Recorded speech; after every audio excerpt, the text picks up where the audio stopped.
বন্ধুরা, পেঁপে আঁকতে গিয়ে আমরা দুটি সার্কেল ব্যবহার করব। উপর নিচের সার্কেলটি বড় এবং উপরের সার্কেলটি হবে ছোট। তারপর সার্কেলের মাঝের অংশটুকু থেকে আমরা উপরে অংশটুকু দাগ দিয়ে মাঝখানটা একটু নিচ করে দিয়ে আমরা আউটলাইনটা করে দেব। দেখো, তারপরে আমাদের পেঁপে কিন্তু হয়ে গেল। ঠিক আছে, এখন আমরা পেঁপে আঁকতে গিয়ে আমরা তিনটি কালার ব্যবহার করব, একটা ইয়েলো, একটা গ্রিন আর একটা টিয়া কালার। গ্রিনের ভিতর দুইটা অংশ, একটা ডার্ক গ্রিন, একটা হচ্ছে কি হালকা গ্রিন। ঠিক আছে, তো তোমরা যদি ডায়মন্ড কালার দিয়ে করতে যাও তাহলে এই তিনটে কালার দিয়েই কিন্তু আমাদের পেঁপে আঁকা হয়ে যাবে। আর আমি আজকে ওয়াটার কালার দিয়ে পেঁপে আঁকাটা তোমাদেরকে দেখাচ্ছি।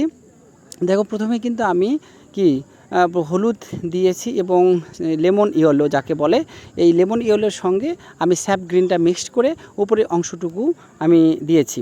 তো তোমাদের অবশ্যই খেয়াল রাখতে হবে যে যখন আমি ডার্ক করব তখন অবশ্যই এই রঙগুলোর সাথে আমি একটু আলট্রামেন, যেটা ব্লু বলি আমরা, সেই ব্লুটাকে যদি আমরা মিশাই তাহলেই কিন্তু আমাদের সেই ডার্ক যে সবুজটা, সেই সবুজটা তৈরি হয়ে যাবে।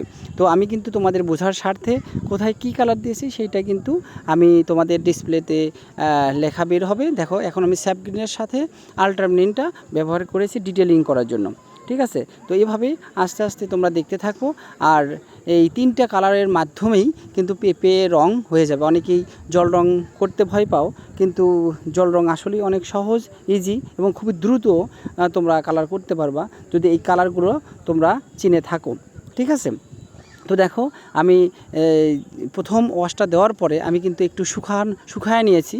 শুকানোর পরে আমি কিন্তু আবার যে অংশগুলোতে বেশি ডার্ক হবে সেই অংশগুলোতে আবার একটু করে ডার্ক করতেছি। ঠিক আছে, এই ডার্ক অংশগুলো করার পরেই কিন্তু আমাদের ডিটেলিংটা হয়ে গেল এবং আমাদের পেঁপে আঁকাটাও শেষ হয়ে গেল। তো বন্ধুরা, সবাই ভালো থাকো, আবার পরবর্তী ভিডিওতে দেখা হচ্ছে। টাটা।